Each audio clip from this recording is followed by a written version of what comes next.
भूख के एहसास को शेरो सुखन तक ले चलो, या गजल को मुफलिसों की अंजुमन तक ले चलो। मुझको नज़्मो ज़ब्त की तालीम देना बाद में, पहले अपनी रहबरी को आचरण तक ले चलो। सभापति महोदय, मैं न्यू एजुकेशन पॉलिसी पे बात करने के लिए खड़ा हुआ हूँ। माननीय मंत्री जी यहाँ मौजूद हैं। न्यू एजुकेशन पॉलिसी कहती है कि हमारा जोर टीचर्स ट्रेनिंग पर होना चाहिए, लेकिन जो नेशनल सैंपल सर्वे ऑफिस का आंकड़ा है वो कहता है कि इस देश में सिर्फ 13% टीचर हैं जो ट्रेंड हैं। तो मैं माननीय मंत्री जी से जानना चाहता हूं कि क्या जो 87% टीचर्स हैं जिन्हें ट्रेनिंग देने की अभी जरूरत है, उनको ट्रेनिंग देने के लिए हमारे पास क्या रोड मैप रहेगा, और क्या हमारे पास इतने बड़े पैमाने पर कॉलेजेस हैं, रिसोर्सेज हैं जिनसे उन्हें ट्रेन किया जा सके।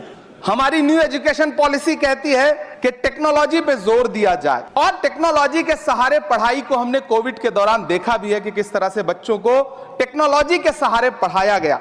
लेकिन मैं माननीय मंत्री जी से पूछना चाहता हूं कि जब इस देश में 80 करोड़ लोग 5 किलो राशन पे गुजारा कर रहे हों, तो क्या उन परिवारों तक इंटरनेट, कंप्यूटर, लैपटॉप जैसी सुविधाएं पहुंचाने के लिए कोई रोड मैप है ताकि उनके बच्चों को शिक्षित किया जा सके? मैं एक बहुत महत्वपूर्ण बात और सभापति महोदय यहां कहना चाहता हूं कि माइनॉरिटी कम्युनिटी से जुड़ा हुआ जो मदरसा एजुकेशन का पैटर्न है, उस पे बहुत गंभीरता से माननीय मंत्री जी से पूछना चाहता हूं कि जो न्यू एजुकेशन पॉलिसी है, कुछ मदरसे ऐसे हैं जिनको सरकार रिकॉग्नाइज करती है, लेकिन कुछ बड़े शिक्षण संस्थान हैं, नदवा और देवबंद जैसे, क्या न्यू एजुकेशन पॉलिसी के कॉन्टेस्ट में आपने इन बड़े संस्थानों से डायलॉग करने का कोई मानक या कोई बातचीत शुरू करने का प्लान बनाया है या नहीं, ये मैं पूछना चाहता हूं। और एक बहुत महत्वपूर्ण बात मंत्री जी से मैं पूछना चाहता हूं कि बहुत सारे माइनॉरिटी इंस्टीट्यूट थे जहां पर स्कॉलरशिप का प्रावधान था, लेकिन आपने मौलाना आजाद नेशनल फेलोशिप को एक झटके में बंद कर दिया। हजारों लाखों छात्र जो उस स्कॉलरशिप के भरोसे अपनी शिक्षा ग्रहण कर रहे थे। एक तरफ प्रधानमंत्री जी कहते हैं सबका साथ सबका विकास, एक हाथ में कंप्यूटर एक हाथ में कुरान, लेकिन जब स्कॉलरशिप आप बंद कर देते हैं तो गरीब तबके से आने वाला अल्पसंख्यक समुदाय के जो बच्चे हैं, उनकी शिक्षा व्यवस्था को लेकर के, उनकी शिक्षा को आगे बढ़ाने को लेकर के आपके पास क्या प्लान है? मैं माननीय शिक्षा मंत्री जी यहां पर बैठे हैं, उनसे कहना चाहता हूं कि पूरे देश में, पूरी दुनिया में प्रधानमंत्री जी जाकर के महात्मा गांधी जी की मूर्ति के सामने सर झुकाते हैं, उन्हें फूल चढ़ाते हैं, लेकिन आप ही की सरकार एनआईटी कैलीकट में प्रोफेसर साइजा ए को योजना और विकास विभाग का डीन बना देती है, जो खुल करके कहती हैं कि मेरी नजर में नाथूराम गोडसे तो बहुत महान था। तो आपकी नई एजुकेशन पॉलिसी ये है, इस दिशा में जा रही है। मैं आपके महोदय से, सभापति महोदय, ये कहना चाहता हूं कि किस तरह से एनसीईआरटी की किताबों में सांप्रदायिकता को परोसा जा रहा है। माननीय मंत्री जी, क्या आपके संज्ञान में है कि केंद्रीय हिंदी संस्थान और नीपा जैसे जो संस्थान हैं, उसमें अघोषित तौर पर यह कह दिया गया है कि देवनागरी में लिखते हुए जो नुक्ते लगाए जाते थे, जिनको यह कहा जाता है कि वो उर्दू से आते हैं, उनको अघोषित तौर पर रोक दिया है कि नई छपने वाली किसी भी किताब में नुक्ता नहीं लगाया जाएगा। एनसीईआरटी की किताबें छापने वाले, लिखने वाले कई लोगों से मेरी व्यक्तिगत बात हुई, उनका यह कहना था कि हमें ऊपर से आदेश है, हालांकि ऐसा कोई लिखित आदेश नहीं है। तो मैं आपसे जानना चाहता हूं कि यह नुक्ता हटा करके आप देवनागरी भाषा को मजबूत कर रहे हैं या उसे कर्कश और कमजोर बना रहे हैं? यह मेरा माननीय मंत्री जी से अनुरोध है और ये मैं उनसे जानना चाहता हूं। सभापति महोदय, पीएम श्री विद्यालय को लेकर के बहुत बातें हुई। मैं एक चीज कहना चाहता हूं कि गाजीपुर एक जिला है उत्तर प्रदेश में, वहां वीर अब्दुल हमीद विद्यालय है धामूपुर गांव में।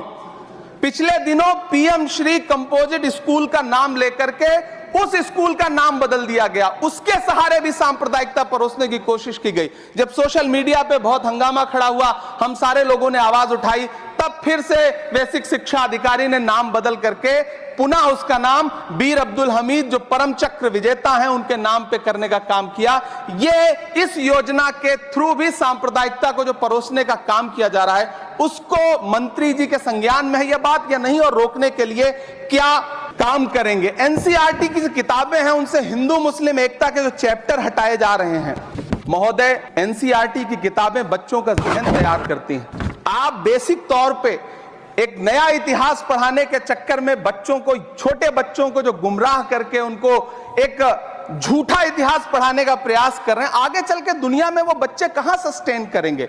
तो मैं माननीय मंत्री जी से कहना चाहता हूं कि शिक्षा और धर्म को एक दूसरे से अलग रहना चाहिए।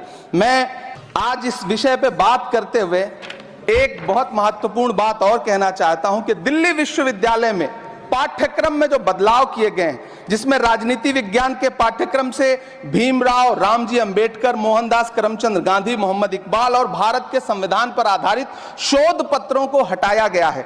दलित लेखक बामा और सुकीरथ राणा को अंग्रेजी पाठ्यक्रम से हटाया गया है।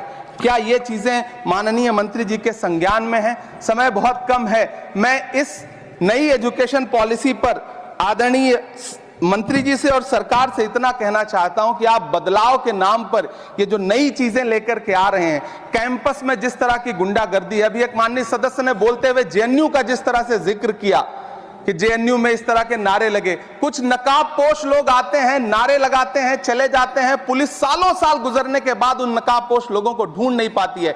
इतने प्रतिष्ठित शिक्षण संस्थानों को बदनाम करने के लिए जो तरीका सरकार इस्तेमाल कर रही है वो बहुत शर्मनाक है। पिछले दिनों एक महिला भी नकाबपोश जिसने छात्रावास में लाठी बरसाई थी, डंडे चलाए थे, वो आज तक उसकी पहचान नहीं की जा सकी, दिल्ली पुलिस उसे ढूंढ नहीं सकी। जामिया की लाइब्रेरी में जिस तरह से लाठियां बरसाई गई थी, उनके जख्मों के निशान आज तक नहीं सूखे हैं। अलीगढ़ मुस्लिम विश्वविद्यालय को लेकर के वहां के सांसद जिस तरह की भाषा का इस्तेमाल करते हैं वो बहुत शर्मनाक है। माननीय मंत्री जी और सरकार से मैं आपके माध्यम से पूछना चाहता हूं और यह कहना चाहता हूं, आप बदलाव के नाम पर जो नई चीज लाने की कोशिश कर रहे हैं, महोदय, नदियों को साफ मत करिए, उन्हें गंदा मत होने दीजिए, नदियां अपने आप साफ हो जाएंगी। सभापति महोदय, मैं तो कहना चाहता हूं कि जंगल मत उगाइए, बस पेड़ों को काटना बंद कर दीजिए, जंगल अपने आप उग जाएंगे। मैं तो सरकार से कहना चाहता हूं कि शांति स्थापित करने के लिए भाषण मत दीजिए, अशांति फैलाना बंद कर दीजिए, शांति अपने आप स्थापित हो जाएगी। मैं तो कहना चाहता हूं कि प्रेम फैलाने पर लंबे लंबे लेख मत लिखिए, बस नफरत करना बंद कर दीजिए, प्रेम अपने आप फैल जाएगा। ये जो नई एजुकेशन पॉलिसी है, इसमें जिस तरह से गरीब तबके के लोगों को, हाशिए पर मौजूद लोगों को शिक्षा से दूर करने का प्रयास किया जा रहा है, वो बहुत शर्मनाक है। शिक्षा को निजीकरण की तरफ जिस तरह ले जाया जा रहा है, वो बहुत शर्मनाक है।